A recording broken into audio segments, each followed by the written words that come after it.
Good. All right, you're all good? Say testing. Test. Okay, good. Great.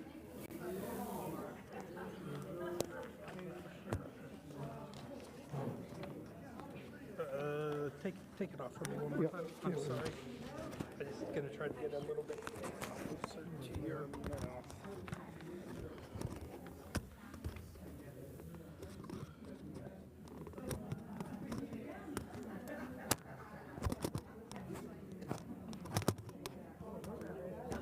All right.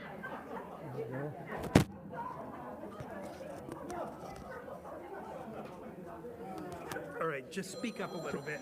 Yeah, test 1 2, test 1 2.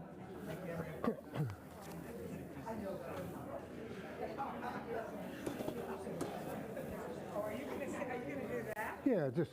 I'm going to do here so I can write. Oh, yeah, okay. That's fine. Yeah, Because I want to write stuff down when it comes to me. So yours is on, right? mine's on. I'm going to stand over here.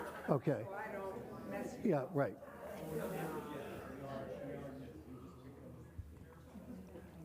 I think it really works. I want to be careful I don't interrupt Gus's mic. Welcome. It is so nice that you are here on a snowy, really icy morning. This is delightful. We're beginning a new series this morning. It's called A Life of Service, Reflections on Pastoral Ministry and the Future of the Church. And we'll be having pastors coming and visiting us on a number of Sundays moving forward. And Gus is our first. It's a different kind of format than we're used to. I'm going to be moderating. The Covenant class has submitted some questions, and I've shared those with Gus. So I'll be moderating our discussion this morning, and then maybe there'll be time for some questions. But first, some words about Gus. Gus was born and raised in Pittsburgh, Pennsylvania, and was baptized at Shadyside Presbyterian Church, where he discerned his call to pastoral ministry. Gus graduated from Davidson College and Yale Divinity School, and he received his doctorate from Columbia Theological Seminary. Gus served for 12 years with the Deer Creek Harmony Presbyterian Church in Darlington, Maryland, and 26 years with the Quail Hollow Presbyterian Church in Charlotte. In 2019, Gus retired and has continued his ministry, touching lives through selfless service. Gus is married to Beth, and they have 2 children, Charles and Anna. We are delighted to welcome you, Gus, to our first series. Thank you. So, okay, here we go. And just in case I need to write anything down, I'm going to talk and write. Okay, Gus. What was your faith experience as a child? In your home, in your church? Right. I was born into a family that, for them, faith was important, and I think that was something that was just like waking up in the morning. There was never a question about who we were spiritually. We were Presbyterians first and Christians second. And my parents, my mother was Canadian, born in Toronto. My dad was born in Pittsburgh. They met at a wedding of my dad's best friend. He married a Canadian, and so my mom and dad met at a wedding in Toronto, and they were married, and they ended up in Pittsburgh, went back to Pittsburgh. My mother was raised Anglican, my father was raised Lutheran, and they compromised and became Presbyterians, and my sister and I were grateful that they did. And I remember going through the church school of the church, going through confirmation class, realizing what the faith was. I had great teachers who understood and knew Scripture, who took the time to explain the Bible. And so my sister and I got a fairly decent foundation for our spiritual lives. And And I remember associating with friends for whom their spiritual lives or their home was not filled with that sense of devotion. We prayed at dinner time every evening, and we spoke about how grateful we were about this or that. The language of faith was used in the house in appropriate, incredible ways. And so growing up, faith was just a part of my life. And so the world was by no means flat. It was multi-dimensional because of the fact that there was a creative God at work in my life and in the life of the world. So when it came time for me to go to college, I was aware of the fact that there are big universities and small colleges, and I'm convinced, because hindsight is 20/20, my sister ended up at Duke, and she went there for nursing. And back in the 60s and early 70s, they had a strong nursing program. And so she came south. But during Sunday afternoons, before Sunday dinner, I would watch this program called the College Bowl with Alan White. And I saw this college, Davidson College, clean some clocks. And I was fascinated with it. Also, I got Sports Illustrated like a lot of my peers did. And I remember Davidson College being back in 69 and 70 being led by Lefty Drizel. The front cover, you know, the iconic cover with Charlie Scott and Mike Malloy and the third fellow whose name escapes me. And so I was aware of that. So the day that I saw on the chalkboard at my high school that a representative from colleges was coming, one was from Davidson College. As a matter of fact, that was the only college coming that day. So I knew of it. My sister had a date from, a blind date from a fellow from Davidson in the fall of '69, and she had mentioned that. And they went to a football game, and she said, you ought to look at Davidson. And so this fellow shows up. He was originally from Winston-Salem, and he was a pediatric cardiologist at Children's Hospital in Pittsburgh. And he came on out. I guess Ed White had said, why don't you go out there and represent the college? And so I show up. It was a meeting right before athletics, and so it was about 2 o'clock. So I show up, and I introduce myself, followed by the name of Bonson, Hank Bonson, class of maybe 47. So he said, well, we'll start in just a minute as soon as other folks get here. Well, 2 o'clock comes, and 2:05 comes, and 2:10 comes, so it's a tutorial between me and Dr. Bonson. And so he told me about Davidson, and I listened, and I engaged, and my high school was a small high school, and it sounded good to me, and he said some more, and so afterwards, he went back to his office, I guess reported in, and I went back and thought to myself, I really like that. So one thing led to another, and I ended up at Davidson, and I'm grateful. And we came down here, my dad and I came down here in 1970, and visited, had an interview, and got a feel for the campus, and that was important, and really enjoyed that. Now, the whole time, I'm aware that the college is Presbyterian, but that was not an overriding consideration. I really wanted some other things that were not peripheral, academics and the smallness of the campus. So I really enjoyed that. And on the weekend of orientation, I remember sitting in the balcony of the church, and who's the preacher? But George, his name just skipped.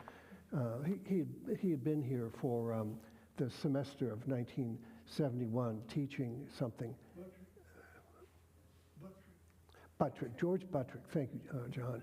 George Buttrick, and the title of his sermon was, What's in a Name? And I'm sitting there in the balcony, and just mesmerized that this fellow, and I remember my mother said, oh, geez, George Buttrick is going to be here, and so she knew who he was, and just gave a very stirring sermon.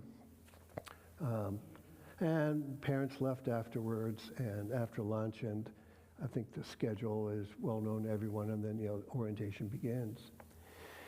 But I'm here, and what's important to me and what I want you to know about is that 6 weeks into my freshman year, my father drops dead in Pittsburgh. And so I leave, and I'm in Fayetteville at my roommate's house. We were going to go up to a concert at Duke, a concert a group by the name of Traffic, and we were excited to see them. So Will Terry calls me in Fayetteville and says, your dad died. So I make arrangements, go home. I'm in Pittsburgh for about a week, and doing all the things that you do for a funeral. And the twist was that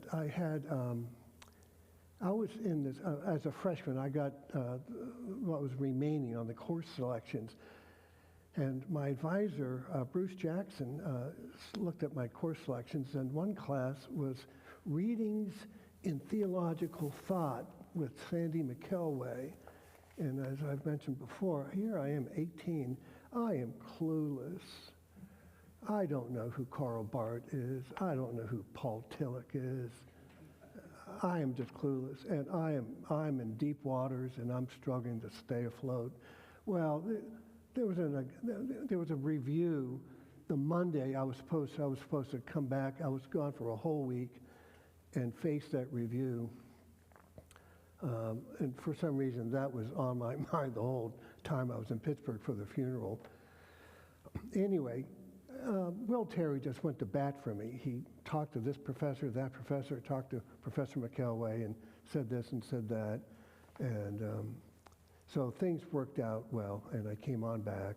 And I was so grateful that not only did Will Terry kind of attend to me, well, my hall counselors did, my classmates on the hall did. And I've been told later on, that you were vulnerable, and I know that, but I was able to be supported by this community of people here at Davidson. The thing I also want you to know is that, so 2 weeks before Thanksgiving of 1971,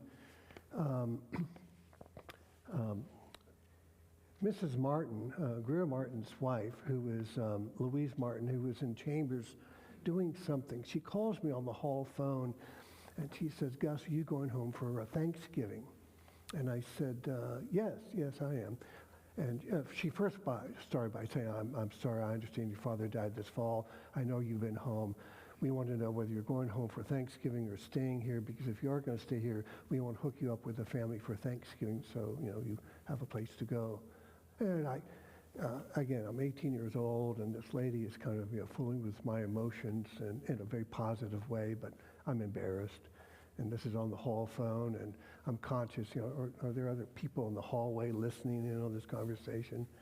No, so I said, well, thank you very much, but I'm going to go home, and I appreciate that. So I hung up, and so I pondered that, and awkward situation.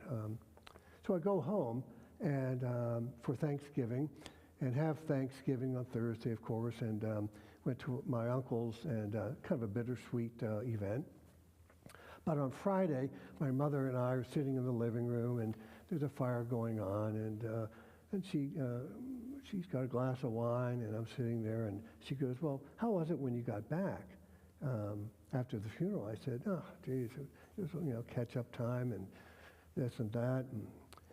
And let me tell you what happened. A couple of weeks ago, this lady calls me from the college, and she wants to know, are you going home for Thanksgiving? And if not, we want to connect you with a family for Thanksgiving so that you'll have a place to go and all that. And I look over, and the whole time I'm saying this to my mother, I'm looking into the fireplace. And as I finished that story, I look at my mother, and tears are streaming down her face because she is so moved that her son had been taken care of. And for me, that was the epitome of what this college was all about back then, and I trust it is no less the same today. So I think all of this was building up. There was a certain sense of time and again I would say to myself, this is where I'm supposed to be. This is where I'm supposed to be. And for that, I was so grateful to be here. So what I wanted to do was I wanted to come to Davidson and get an advanced degree and go and teach English at a school. And so that's what I thought. And so I majored in English and was encouraged in that direction by Professor James Purcell and others. And so thought that was the trajectory that I was going to follow. And Charlie Cornwell also added to the enthusiasm. But senior year, Will Terry drops into the conversation, have you ever thought of going to seminary? And I said, I had not. So he said, well, why don't you think about that? So, and that was in late fall of 74. So in 75, I graduate, and I ended up working for Jim Martin. He was in Congress at that time, and I worked with him for about a year and pondered and thought about this. And then I ended up in Raleigh working for Jim Holzhauser, and while I was there in April of 76, my mother has a heart attack, so I leave that. My sister's married. She lives up in Boston, so I go home to take care of Mother. And so during that time, I decided, yeah, I think I'll go to seminary, and go to seminary and start my theological education, and finish that up. Went to Baltimore and had a year and a half internship at a church. The pastor retired, and so they asked me to stay on for a little bit longer, and then was in Maryland at a church in Darlington, Maryland for 12 years. And our children were born there, and then we came to Charlotte in 1993, and we were there for 26 years. But as I look back, I just am so grateful that I had that tutorial with Hank Bonston. And I reflect upon the fact that when he said, well, we're just going to be here, we'll wait, we'll start after more folks come here. And so I'm sitting there, and it was meant to be that it was just Dr. Bonston and myself. I never saw him afterwards, and I wish I had sought him out to thank him for that opportunity to learn about Davidson. And I remember one thing about our conversation. I got the impression from him, it seemed as if he spoke about the college as if he had just graduated 3 years ago. And it had been a number of years, but he had such an enthusiasm for the college that it was so contagious to me. So guys,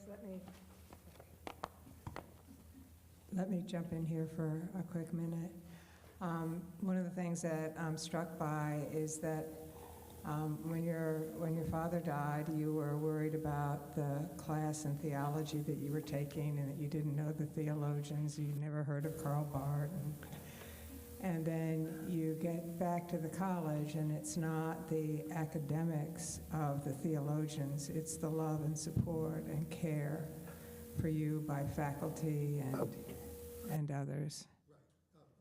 And I remember one day I was taking Latin, and Dirk French in the hallway. This was after the funeral, and I forget when it was, but before the end of the year, and he just asked me in the hallway, how are you doing? And he was very concerned and solicitous, and was very kindly spoken about my emotional welfare. But I remember I worshiped probably once or twice a month at DCPC, and they were in between pastors at that time. John Rogers comes in, I think, in 72, but in 71 they were in between pastors. But I remember going and worshiping, oftentimes with someone on the hall, but enjoying that time of worship because in some ways that was therapeutic for me. It reminded me of being at home at my home church. Thank you. So, Will Terry suggests that you go to seminary, and you go to seminary. What were your expectations when you went to seminary? Did you know you might go into ministry, or were you exploring, or how did that start? And then I want to ask you, how did your faith grow, or how was it challenged? I mean, we haven't been to seminary, or at least, what was seminary like for you? Well, I felt as if it was a logical step. I felt it was a clean step, and I went and I remember a friend saying, are you sorry that you didn't go on to graduate school in English and do that? And I said, no, this really felt good. This felt as if that was very much what I was supposed to be about. So I did discern a call. Will planted that seed, and it sprouted. And I was grateful for that. In my life, I've had two significant people. And I remember one of my professors at Yale was Henry Nouwen. And Henry I had him for 3 courses. And one was called Compassion. And that was an exceptional course. And one day, while everyone was arriving and getting settled, Henry had been asked a question by someone near the front of the classroom. And Henry responds to the question, don't know what the question was, but he said, unless you really develop your spiritual life and attend to it, none of this is going to make sense to you. Your counseling classes are going to seem barbaric. Your Old Testament classes will seem irrelevant. Your New Testament classes will confuse you. Your field work will be a waste of time, and you'll be selling used cars in 15 years. And I remember that moment because Henry uses that little term. You'll be selling you. And Henry was a Dutchman, and that's kind of a phrase you and I would use. But here's this Dutchman saying, and you'll be selling used cars in 15 years. Well, you could have heard a pin drop in that room because we all knew exactly what he was talking about. That the hub of the wheel had to be your spiritual life. It had to be your prayer life, your relationship with God, your spiritual relationships with your colleagues, with your family, with your friends. And if that wasn't it, then, and I remember when I went back for my 25th reunion, as I said, well, where is so-and-so? Well, he's now doing this. And, well, where's so-and-so? Well, she's now doing that. Henry's words came back to me. But when I was in seminary, the classes I took then, which I did understand and I did appreciate, really fed me in a way that I was in need of being fed, and I was grateful for that. Another professor, David Kelsey, had taught Christian doctrine and just gobbled that up. I just thoroughly enjoyed it. He also taught me John Calvin, and we went through the whole institutes and enjoyed that, if that is possible, but it was, and we understood what Calvin's theology was, which is our theology as Reformed Presbyterians. And the other person so I'm ordained, and I go to Maryland, another person, and so I'm in this rural church, and I'm wearing all the hats. I'm the preacher, I'm the janitor, I'm at the church, I have no secretary, I'm doing it all. I don't have a word processor. I have a royal typewriter. And my wife would call, "Were you coming home for dinner?" Yeah, as soon as I finished typing this paper. So, but I was in a Bible study every Tuesday, a lectionary Bible study, and we met at the church of a fellow by the name of Eugene Peterson, who at that time, back in the early 80s, was just coming on the scene and developing his understanding of pastoral ministry and how pastoral ministry had been misunderstood and how it needed to be reclaimed. And so we were there during a time when his ideas and thoughts were being, he would bounce off of us. Not that we were guinea pigs, but he would just wanted to know, how does this resonate with all of you? What's your experience? And that was extremely informative. We did a number of retreats together as a group of pastors. And if you've read, some of you may have the message. And I remember the day Eugene came in, and he said, the message is a rendering of the Greek. It's not a translation, it's a rendering. And he said, I've read it, this is the first 18 verses of John, and he goes through it, and he said, he came to the part where he says, and the Word was made flesh, and it dwelt among them. But he rendered it this way: the Word became flesh and moved into the neighborhood. So if you have the message, look at that rendering. And I remember we all sat there, and Eugene said that this is the way I've rendered it, and the Word became flesh and moved into the neighborhood. There was dead silence.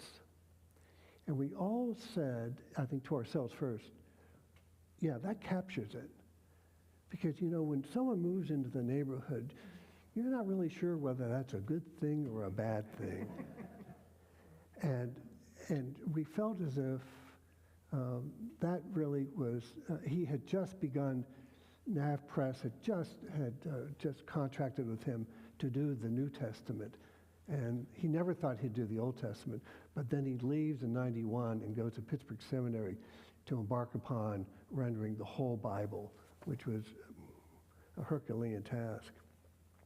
We had a reunion with Eugene in 2015 out in Montana, and it was fascinating how his work has been published around the world in so many languages. And one of the people that caught the message, who reads the message, is the musician Bono, the group U2. And he had a picture of Bono on his wall, which contrasts with the fact that when I came back from my dad's funeral, I went to Professor McKelway, and I said, I'm not prepared for this test. And I go in there, and I'm talking to him, and on his wall, there was a picture of Karl Barth signed to Sandy McKelway. But on Eugene's wall, it was Bono.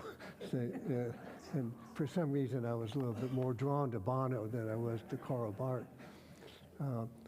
And I was moved by the fact that Eugene had captured the attention of all these folks, especially a celebrity like Bono. But Eugene was helpful for me, so I'm there for 12 years. And being a solo pastor in a rural community, I found at times to be somewhat lonely, but also, you miss that interaction. And so as a result, my collegiality with my colleagues was strong. Tuesday's Bible study was very important that I not miss that, and rarely did I miss that. So we really enjoyed that. And so one day, in about 91, in 92, my PIF was circulating, and church in Charlotte, Quail Hollow Church, contacted me, and one thing led to another, and I accepted the call to come down to Charlotte. And again, hindsight's 2020. Coming back to this area was just ideal. I was very grateful for that opportunity. Let me jump in real fast. Two things stick out in my mind. One is Henri Nouwen. I just love him, love reaching out, that book. And that he said to you, it's a spiritual experience. And that makes a difference. And that reminds me of all that you said about Davidson College. It was the experience of how you were cared for and supported. And then the Word became flesh and moved into the neighborhood. I've never heard that. So maybe later on, I'll talk about how that has driven your life. But don't talk about that yet, because there's, so this is seminary. And it sounds like you and those who are listening to them were really, those two men were really struck by it's the spiritual experience that makes a difference. And so is there anything else you want to say about your faith growth? And is I'm curious, or we're curious, what about the struggle? Was there a struggle? Was your faith tested in any way in seminary? Not in seminary. I think my main struggle, I think, was my dad's death, and that was so sudden. But that was a pivotal moment, and I, again, looking back, I know that was used for good. The Lord used that for good, and for which I'm grateful. And I think what seminary did for me, I think my spiritual awareness came with my father's death. And Davidson was very much not just an academic experience, it was a spiritual experience too. It's hard for me to separate one from the other. And the understanding that that spiritual journey experience began here is not wasted on me 50 years after the fact, after my graduation. It is still very much a vivid part of my formation as a person, as a pastor, as a human being, as a husband, as a father, as a friend. And I remember reading in seminary something by Meister Eckhart, who was a German mystic. And I think I may get this wrong, but he said, if the only prayer you ever prayed was thank you, that would be enough. And I think I've prayed that thank you prayer often because I am grateful for how the terrain of my life has been doable by the grace of God. And some of you know that little children's book I came out with, Merry Thank You Christmas. I didn't mean to be funny with that phrase. I meant that. I mean, thank you is such an important part, I think, of our Christian vocabulary that it's I just feel as if at times we live in a society that is not thankful, not grateful. Matter of fact, it's ungrateful. So trying to convey that to a younger population would be part of my ministry today in retirement. So that's when you were at seminary, when you went into seminary, did you imagine that you would be a pastor at a church, or did that grow while you were there as a direction that was, you said before, it was as if everything was meant to be? No, when I went to seminary, I was thinking that I was going to be heading for the parish. And the fellow whose wedding where my parents met, his father had been the pastor of Shadyside Church, Hugh Kerr. He's the author of one of our hymns, God of All the Circling Years. It was his son. He was a good friend of my dad's, and I did my internship with him in Baltimore, and I looked forward to that very much so. But he was the one also in 79 to 80. He said, being in the parish is where you need to be, and under his guidance, I really came to feel confident enough to say, I'll go and be a pastor to these people at this particular church. And I think that's where I came into an awareness that you hear people say, well, Betty Smith or Joe Jones, they served the church for 15 years here or there. I came away by being a solo pastor, being aware of the fact that I didn't serve the church. I served with the church as a pastor because I needed those people in that congregation to serve me as well as me serving them. And so I always, I'm mindful of the fact that, well, a pastor serves with a congregation. A pastor doesn't serve the church. I don't have enough within me to serve the church. I mean, but I have enough within me to serve with the church. And so it may be just a nuanced difference there, but for me it's an important difference. That's fascinating because Gus shared with me his resume, and I noticed he never said he was pastor here. He said, I served with, and I thought, ooh, and you just explained it. That's beautiful, and so that's more of you're living the experience and sharing the experience of God and Jesus in this church community.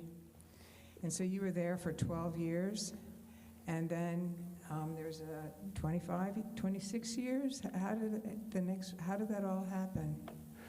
Well, I came down to Charlotte, and the Quail Hollow Church is in South Charlotte. It was the former Pineville Presbyterian Church, at which Dr. Frazier, John Kirkendall's grandfather, was the pastor of for a number of years. But the church at that time, the Mecklenburg Presbytery, pulled that church up from Pineville.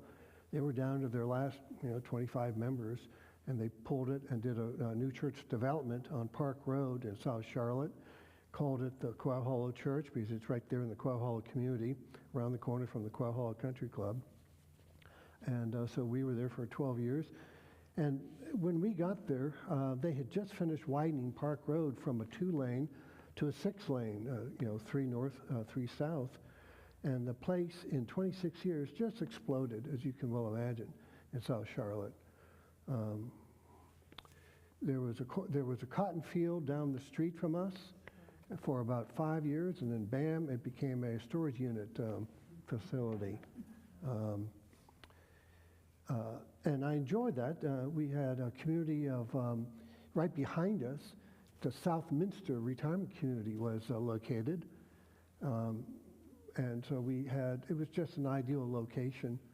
And we had a big renovation. The place had not really changed. And they moved in about 1968, 66 really. They met at the Quail Hollow Middle School for 2.5 years, and they slowly built. So they had not done some renovations as they should have.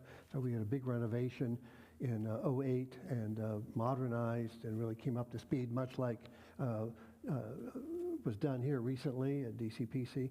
And John came and preached one Sunday on our opening Sunday after the renovation was over, and had a grand celebration. And I felt as if I was called to be there for that season, from 93 to 2019. And our kids graduated from school. They were there, and we were in a nice community down the street. So it was an ideal situation for us. Enjoyed my collegial relationship with my colleagues, Roman Catholic, Lutheran, Episcopal, Disciples of Christ. Thanksgiving services were held and rotated them. So it was a nourishing experience for pastoral work. So thinking back on ministry, it was 12 years, and was it 26 years? Describe as specifically as you want a hard time you had in ministry and what you learned. I think the hard time at Quail Hollow was there were two groups. One group was the Pineville group, and one group were the new folks. And when I first got there, they all worshiped together but separately. The Pineville folks were there, and the new folks were there, and the twain did not mix. And so integrating the community of faith, I think, took time, and thus we engaged in things that would integrate the community. Everything and things that I learned up in Maryland were pulled in, and in time, I think the Pineville group did. Well, most of them were older, and so they did die off. But we got together. It happens, right? And the Lord, provides. So.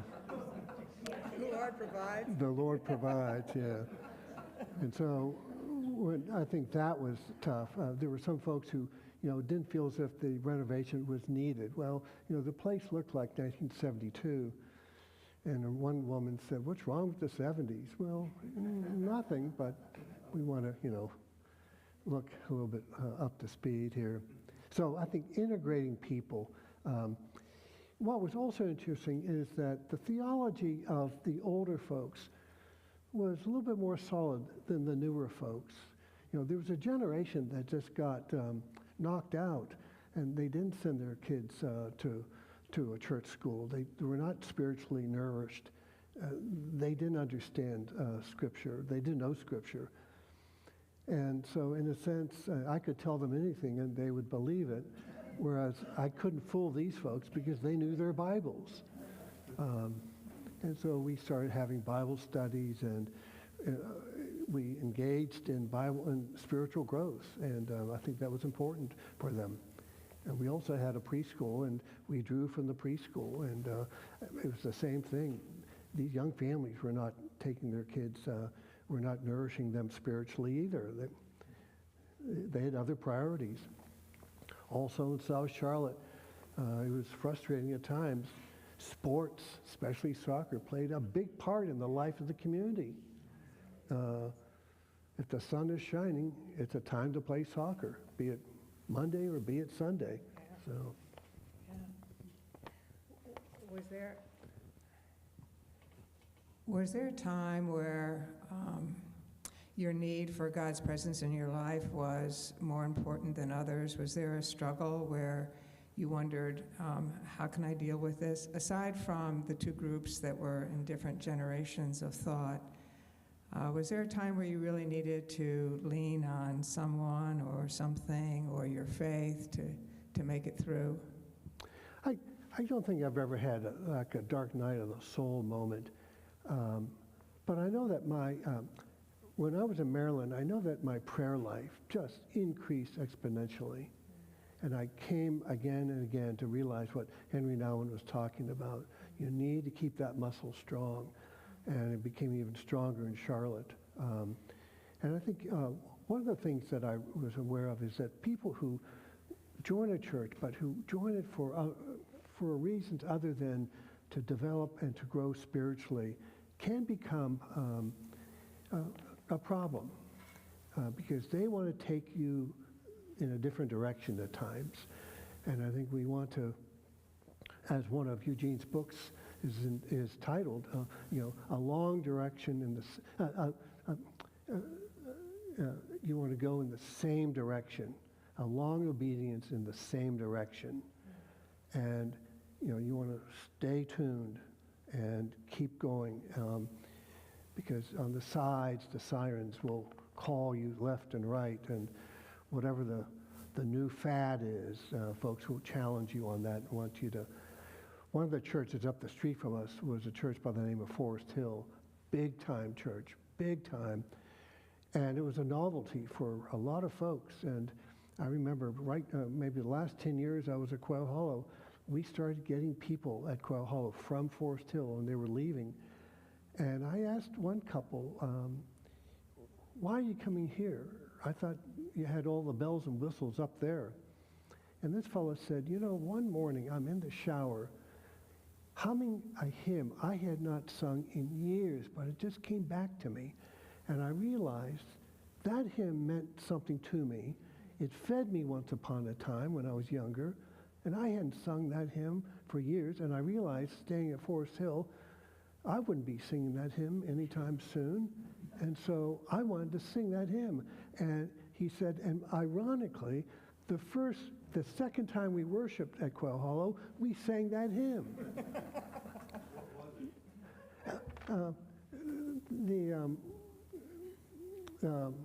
The hymn, It Is Well With My Soul. Yeah, of Spafford. And this fellow he remembers, it was his mother's favorite hymn, and he enjoyed singing, It Is Well With My Soul. And he said the refrain was what came back to him in the shower that morning. Yeah, it is well, it is well, yeah. And sing that right now. Yeah. I love that too. So you mentioned that one of the important things was to move forward in the same direction. How can you define what that same direction is for the church at that time? And that people were calling you to go in different directions. So what's the same direction? I think we want to grow in our spiritual relationship with Christ, to know who God is and to be thankful to God, to glorify God and to anoint him forever, as one of my uncles used to tell me, as opposed to enjoy him forever. But I had great uncles, and my one uncle would say, who knew his catechism, he said, you're supposed to, glorify God and anoint him forever, Gus. I said, okay. He said, but he meant, enjoy him forever. And I think that's what we do. And I think people sometimes would say, yeah, okay, but after we do that, what else can we do? Yeah, can we put a racquetball court in? Yeah, can we do this? Can we do that? I think the priority of developing spiritually your spiritual life, for some folks, they don't understand the value of that. So I think that's what we want to become and remain. So when you think of those decades in ministry, can you think of a few joyous times where you could celebrate or be grateful for what happened or what was accomplished, or an experience maybe just with a family? It wouldn't have to be the church, but as you look back on your ministry and you sit on your rocking chair as you get older, and you would think, well, what is it that I'm grateful for? What do I remember about joyous times in that ministry? Some of the most exciting times were obviously weddings and funerals, where there's a celebration of life, a sense of there's unanimity in terms of saying we're glad to be together. I was glad, when they called me to be together with the people of God, and when other folks, when that light goes on in them, we're all on the same wavelength, and that's important. And I think it's important that we gather, and I'm convinced that obviously a church grows for various reasons, but I'm convinced that the Lord brings folks to you because that's where they're going to grow spiritually. And sure, we had our people who needed to grow spiritually and who resisted that, but it was important for me to believe that the Lord was calling people to Quail Hollow and to Deer Creek Harmony who were supposed to be there. It wasn't random. They're there, and they're there to grow spiritually as a child of God. So that was, I think, for me, knowing that the folks who have grown spiritually, that Joe Smith here he has just grown spiritually over the years. And we had longtime members there at Quail Hollow who joined in 93, 94, and he was still there when I left. And they said the same thing. The emphasis of growing spiritually for them, they came to understand and appreciate what that meant, not only to me, but to themselves as well. So here we remember a little bit about your childhood experience and Davidson College, and now you're in ministry. Over those years, what did you learn about yourself? And then what did you learn about the church? One of the things, it's important, I think, again, semantically, it's important that we use, I think, the right words to communicate within the community of faith what we're about. And for me, as I said before, that I serve with the church, I came to realize in Charlotte at Quail Hollow that we are called to be servants. And I understand that term is freighted in a particular way. I think in the scriptures, the word is translated slaves. But I think you understand what I mean here. And I came to understand that we send the wrong message when the church puts a call out for volunteers. And I'm big on the fact that there's a stark distinction between servants and volunteers. I've never found the word volunteer in the Greek or in the English in Scripture. But I have found, and I do find the word doulos, or servant or slave, in Scripture throughout. And so when members would join Quail Hollow, I would give them a sheet, and I would say, as a member, part of your membership here is to take on a servant role here. Not just here, but also out there in the wider world. And let me read to you the distinction that I would make. And I've only had, over the years when I gave this out, I only had one person say, I resent that. So servants versus volunteers. The church is composed of servants. The world is composed of volunteers. A servant serves sacrificially. A volunteer shows up conditionally. A servant serves out of a love that knows no end. A volunteer operates out of the finite kindness of his or her heart. A servant offers freely the time, talent, and treasure of the master. A volunteer decides how he or she will disperse his or her own time, refined talent, and earned treasure. A servant does not worry about who will provide for him or her. A volunteer knows he or she needs to look out for himself or herself. A servant serves in response to being loved by the master. A volunteer offers himself or herself out of a sense of obligation. A servant seeks to bring glory to the one who is served. A volunteer needs to be recognized. I feel as if that community of faith based upon servanthood is on track.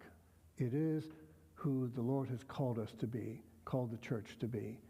And that type of disposition of servanthood is so important to me that at the end of my active ministry, that's what I would like to look back on and say that people did understand what it meant to be a servant in the house of the Lord and in the wider community. It's beautiful. So, well, we have a few minutes left. As you look at servanthood, how do you see the present situation of the church, this church or the church in general, and what do you see as the future for the church? Well, I'm not worried that the church is going to fold or go out of business. That's not our concern. I believe strenuously in the resurrection. And the church will have, tiny deaths here and there, but we are in the resurrection business, or at least the good Lord is in the resurrection business, and we're on the receiving end of that benefit. I think the future of the church is always going to be the excitement of the church, the church that is attractive and appealing. Is going to depend upon, I think, how the people, the body of Christ, attracts the attention of the world, such that the world says, I want what they have. And I think it begins with that servant's disposition, the heart, a servant's heart. People who are developing a sense of love for God and for God's creation, for God's people. And so Beth and I are still involved in the life of the church. And I know, unfortunately, one or two colleagues who, after they retired, they hung it up. I know one who doesn't worship today, and as he has told me on more than one occasion, I did that for 40 years. Almost as if, he read a book and put it back on the shelf and moved on. But I think the church is a living witness to the fact that the news of Christmas is that song of peace on earth. I think that's what we all long for. We want peace on earth. We want peace within ourselves, with our neighbor. We want peace on this earth. That is, I think, the ball game. And the church will always have, obviously, a role in that project, in that experiment. And so as the church goes on through its mission and witness, that's the hope, that the world will look at the church and wonder, what are you still doing? And we can respond faithfully and say, we're all about peace on earth. And we know that we cannot fail because of our belief in the resurrection. That is our guarantee that our effort is not in vain. We know what we're about. So you have confidence in the presence and power of God, the Holy Spirit, to be with us as we struggle to serve. Yeah. Yeah. Yep. Right. And that's the hope of the church, that God is here and present. And the last time I checked, the Lord has not given up on us, for which, we are very grateful. To go it alone would be dicey, to say the least. And I remember when I went, the Christmas vacation of 1971, my high school had coffee and donuts for the seniors who had graduated in June. So we go there, and so this is in December of 71. We're home. I'm home for Christmas vacation, and so some of my classmates had learned that my dad had died, and so I remember one fellow said, "Geez, Gus, are you going to stay in college, or what are you going to do?" He said, "Oh no, I'm going to stay in college." He said, "Oh, okay, fine." He's like, such a traumatic experience. I thought maybe you'd want to take some time off. He said, "No, I'm going to stay." I could only have said that because of what was going on here, of the support I got. And I'm very moved by that, even 50 years later. I'm very moved by that, very grateful for that. I hit that road bump, but it did not send me in a different direction. And in 21, I went to my high school reunion, my 50th in Pittsburgh, and that same rascal, he shows up, has no hair now, and he looks at me, and so we're talking, and I said to him, "Remember when we were here for coffee and donuts in 71?" And he scratches his bald head, and he goes, "Oh, yeah, I do, yeah." And I said, "Do you remember what you asked me?" He said, No, I don't." He said, "Well, you asked me, my dad died." He said, "Yeah, I remember that." He said, I said, you asked me whether I was going to stay in college or take time off or do this or do that." He said, "Oh, yeah." I said, "Well, it all worked out." And he said, "Oh, geez, He goes, "Geez, I wish my dad had died." I said, "Why?" He said, "Well, I went back to college after Christmas vacation and realized that that's not where I needed to be, and so I ended up doing X, Y, and Z." I said, "Oh, boy, how'd that work out for you?" He said, "It didn't work out very well. His wife came over and grabbed him and took him away from me." He was kind of like a loose cannon at that point. But I was able to say to myself that I was grateful because you need that support system. And I think that's what the church is also no less about. It's a community of faith, emphasizing community of faith. And we all hit the road bumps, but we need each other to be our guardrails at times. Gus, this has been such a treat, and we'll applaud you in just a moment. I want to thank you for the Word became flesh and moved into the neighborhood, and you moved into the neighborhood here, and we're just really grateful for what you've given us today. Well, thank you, Pam. Thank you, Pam.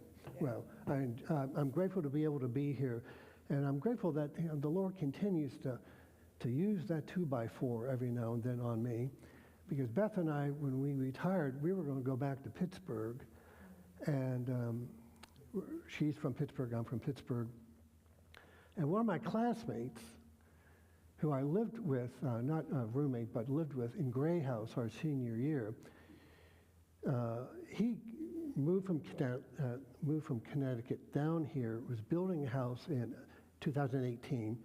2 of his 3 children are here. And one night we're having dinner in Charlotte, and he says to me, and I had said, we're going to retire in the summer of 19. He said, well, what prevents you from looking at Davidson for retirement?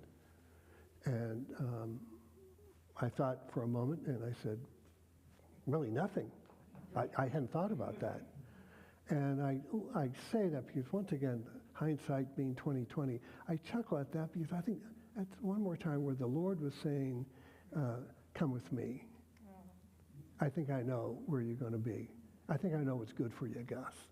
And bingo, we move up here. What was also interesting is that worshiping with us at that time at Quail Hollow happened to be a real estate agent who lived up here in Cornelius and who knew exactly where we needed to be. So he said, I know where you need to look. He said, I'll meet you on a Saturday. We came up and looked at the place. We thought we'd be looking for weeks and weeks.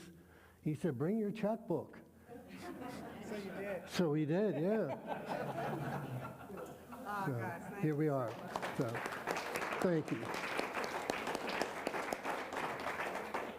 That was great. That was like a sermon, wasn't it?